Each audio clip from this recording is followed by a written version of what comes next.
be now discussing about the box shadow property. In doing so, the very first thing that we need to understand over here, that a box shadow property, it practically accepts some particular values. But before that, I would like to mention here that in our previous tutorial where we have defined about CSS filter properties, there we had discussed about the filter property of drop shadow, and I would like to say here that this drop shadow property is same as in case of this box shadow property. In additional, if instead of using this filter property of drop shadow, if we now use here box shadow, then the advantage that it takes over here, that it accepts the fourth parameter that we had missed in our filter property of drop shadow.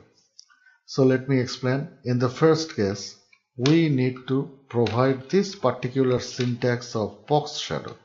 So if we provide here box shadow, and we will be providing here this horizontal dimension of this box shadow. In the next case, we will be providing here the vertical direction of this box shadow, the amount of blurriness, how much blur we want to appear for this particular box shadow property. So we may provide here 20 pixels or we may provide here 10 pixels, but this practically determines the amount of blurriness. And in the next case, we will be putting some particular color code over here. So we may put here the hex color code, or instead of putting some hex color code, we may put here the RGBA value. So we will be observing both of them, but in the first case, all we are going to do, we are putting some particular hex color code over here.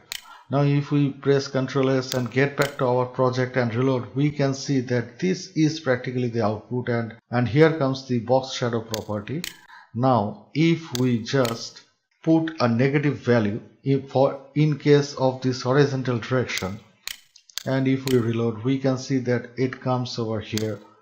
In the next case, if instead of putting a negative value to the horizontal direction, if we put over here a negative value for this vertical direction, and if we get back to our project and reload, we can see that this vertical direction is now at the top of this particular box. But in case of a positive value, it was accepting it downward. In the next case, if instead of using this hex color code, we use here this RGBA value, for say we are using this black color here. So all we are now going to do, we are putting 0, 0, 0 and 0.3. So what will be the output? Let's get back to our project and reload, and we can see that this color of this particular box shadow property is now getting faded out. So this is what exactly the advantage of using RGBA value over this particular hex color code values. If we use this particular RGBA value, we can set the opacity level of this particular box shadow, and we can set the value accordingly as per the need of our project.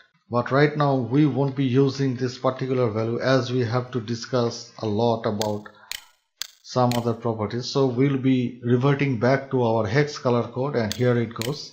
In the next case, for this fourth parameter, it practically determines the amount of spreading of this particular blurriness property, and it is an optional value. So if we put here 30 pixels, that means that up to this 30 pixels radius, it will be spreading over.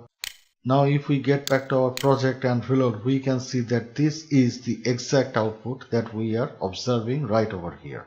That means it is practically spreading the blurriness of this particular box shadow property up to a value of 30 pixels. Now this is an optional value. As we had seen in our previous case, in the case of this drop shadow property, it wasn't practically accepting this fourth parameter, but in this case we can see that it is accepting. So this particular value, it practically depends upon your need, whether you need it or you don't. So this is an optional value and you may use it or not. Currently we won't be using it here. We will be restricting ourselves into this particular 3 parameters right over here. So this is the horizontal value, this is the vertical value, and this practically is the amount of blurriness, and this is the hex color code. And of course, in this case too, we will be needing some hack codes. So we are going to copy this thing and we are going to paste it right over here. We'll be copying this property from here again and we will be pasting it 4 more times. We have provided this Mozilla Firefox, so we will be providing here this WebKit.